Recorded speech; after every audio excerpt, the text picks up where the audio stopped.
Hello, and thank you so much for joining me this week for another thought from the Bible. My name is Becky and I'm a missionary serving here in Monrovia in Liberia, West Africa, and one of the things that I have the privilege of doing each and every week is leading a Bible study for a group of lovely ladies who are living and serving here in Liberia in West Africa. And we have been working through my book recently, which is available on Amazon. If you haven't got a copy yet, it's called No Mountain Immovable. You can search for it there. And through the course of this book, we are exploring the characters who are listed in the chapter Hebrews 11 in the Bible, which lists a group of people who did amazing things by faith. So we've been considering their lives, considering the lessons they learned, and what we can apply from that to our own lives, to our own walks with God today. And each week we've considered a new character. Some of them are well-known, recognizable names, people like Noah and Abraham. But there are also some quite minor characters that we meet there. People like Amram and Jochebed, the parents of Moses. And they lived in a time when the Israelites were enslaved in Egypt. Life was really difficult for them and for the Israelite people at large. The Bible describes how they were subject to forced labor, how they were worked ruthlessly, their lives made bitter with harsh labor in brick and mortar and with all kinds of work in the fields. And if that wasn't bad enough, the Pharaoh at the time was so scared of the Israelites rising up against Egypt that he determined to kill every single baby boy born to a Hebrew woman.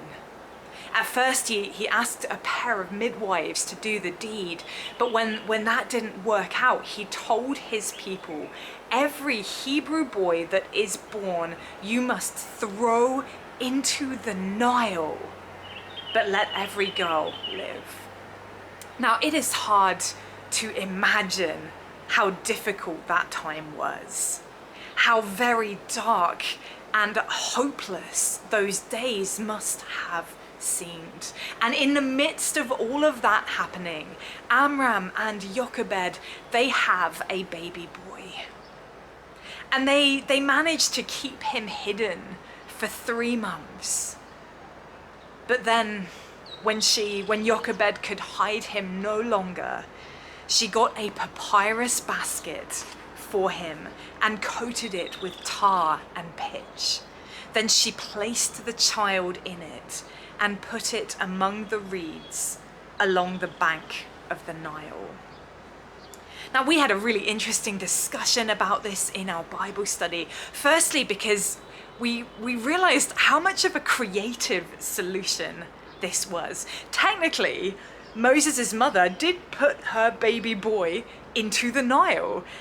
The instructions of Pharaoh were carried out, albeit not quite in the way that Pharaoh had imagined, I'm sure. She was also very strategic, it seems, in where she placed the baby in that basket that she had prepared for him. See, a little bit later in the account of what happened, we read this, that Pharaoh's daughter went down to the Nile to bathe, and her attendants were walking along the riverbank. She saw the basket among the reeds and sent her female slave to get it. She opened it and saw the baby. He was crying, and she felt sorry for him. This is one of the Hebrew babies, she said. Now, presumably, this was the place on the Nile where Pharaoh's daughter would regularly bathe. I imagine she had a spot that she would normally go to. She may have been there every day, or at least every few days. So it seems that there was some strategy to Jochebed's action here. And yet, how did she know that Pharaoh's daughter wouldn't simply instruct her slaves or her guards to fulfill the order that her own father had made? and to drown the child? Was she counting on some kind of maternal instinct? Was she thinking that it would be that much harder to fulfill that law, that edict from the Pharaoh, when you really came face to face with the suffering that it would cause, when you were face to face with the baby that you would have to give the order to drown?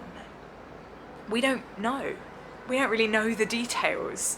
But it feels as though Jochebed's action here was less of a spur of the moment thing done out of desperation, and rather something that was carefully calculated, something that was planned for, something that was strategic and creative. And as you read through that account, we don't hear anywhere in the story of God telling Jochebed or Amram to do this thing. There is no angelic visitation. There's no booming voice calling their name in the dead of night and giving them specific instruction. It seems instead that this was the planning of a desperate woman hoping to give her beautiful baby a chance. But maybe, just maybe, God was involved in that creative solution. See, I can't count in my life how many times I have felt utterly stuck in a situation only to suddenly find an idea drop into my head that would solve the problem, or at least to help me think differently about it.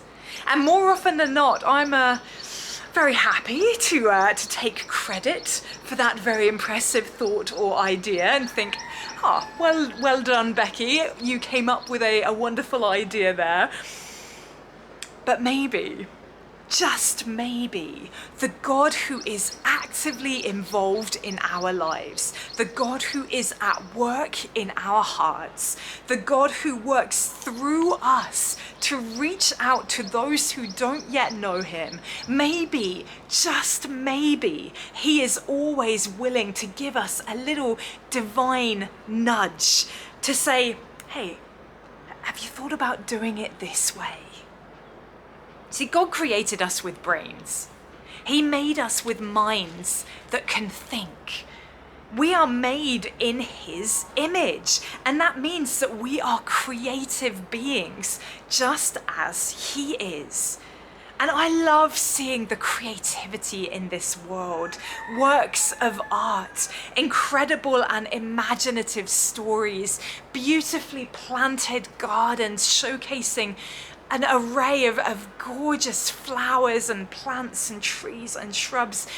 There is so much beautiful creativity in the world, and we are capable of coming up with ingenious solutions to problems, all on our own, because of who God has made us to be. We are creative by nature. And yet, there are times, there are moments where we just can't figure it out for ourselves, right? There are those moments of desperation where it seems like there is no way out, like there is no hope for the future, like there is no hope for us to ever see a better day, just like Amram and Jochebed. And in those moments, I fully believe that God is always willing to help us with some strategic creativity, with a new way of looking at something, a new way of acting in a situation that just might bring us through it to the other side. What if we listened more closely?